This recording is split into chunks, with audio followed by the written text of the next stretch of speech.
O teléfono móvil nos institutos na actualidade non é máis que evadir un problema que seguirá existindo e que en algún momento do noso mañá haberá que tomar decisións. Só é atrasar unha realidade que máis cedo ou máis tarde vai se ter que tomar.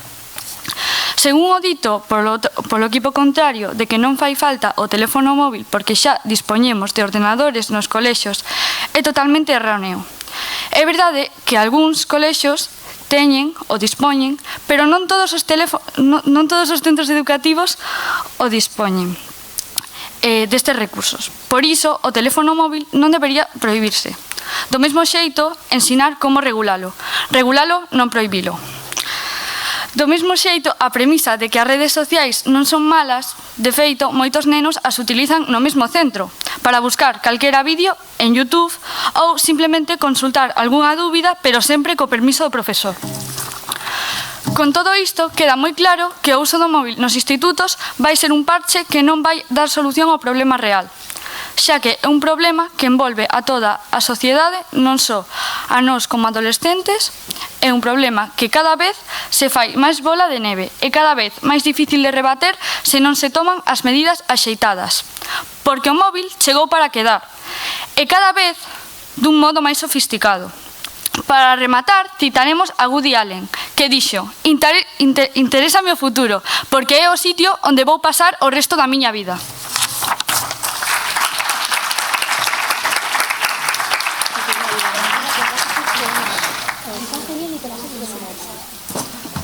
Ben, agora o equipo a favor.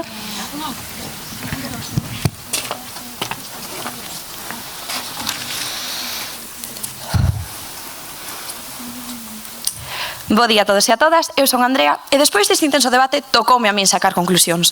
Equipo contrario, falades de que os teléfonos facilitan a adaptación de contidos, de que permítenos novas oportunidades educativas, de que é mellor regular que prohibir, e que o acoso existiu desde sempre e o ciberacoso non remata coa prohibición.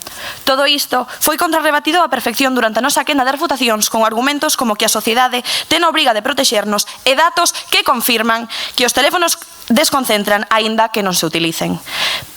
E despois de facer preguntas e de que as respostas obtidas non nos pareceran o suficientemente esclarecedoras e incluso foran ignoradas, pensamos que non quedou suficientemente acreditada a vosa postura, como demostramos, como ben dixen anteriormente, durante a nosa quenda de refutacións con argumentos sólidos como aprender a coñecer, aprender a facer, aprender a vivir xuntos e aprender a ser.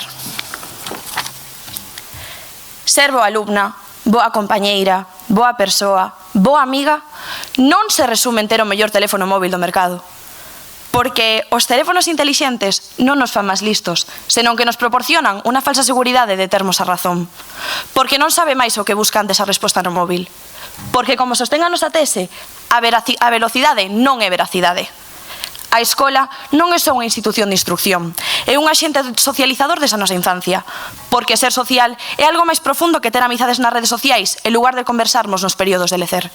Somos sociais cando estamos co outro no mesmo espazo físico, cando acompañamos coa mirada, cando aprendemos dele con eles eses valores e principios que utilizamos na sociedade e nos han conducir aos coidados dos outros, cos outros. E isto require tempo, atención e profundidade. Non é posible a través dun aparello que nos fai perder a perspectiva do mundo real, que nos impide actuar e facer o que debemos facer, que nos impide, en definitiva, ser sociais en sentido auténtico. E isto quedou acreditado cos nosos argumentos, que un a un foron amosando todo o contrario do que vos defendestes. E, por favor, non pensedes que lle temos medo ao novo ou aos novos métodos de ensino, pero non estamos dispostos a facer dunha ferramenta que pode ter certa utilidade o centro da nosa aprendizaxe e, por ende, da nosa vida. Porque, como ben dixemos na nosa exposición inicial, queremos aprender a coñecer, aprender a facer, aprender a vivir xuntos e, por suposto, aprender a ser. Pero isto non o imos conseguir se non liberamos as escolas dos teléfonos móviles. É responsabilidade das administracións públicas lexislar polo ben da mocidade. É a responsabilidade da sociedade poñer límites. É responsabilidade de toda a comunidade educativa fomentar un uso responsable das novas tecnoloxías. Recordemos a nosa tese. A velocidade non é veracidade. E agora, só quédame dicir que educar nos vos hábitos comeza por prohibir os teléfonos móviles nos centros educativos. E agora, fago un chamamento e digo: espazos libres de móviles xa! Moitas grazas a todos e a todas pola vosa atención.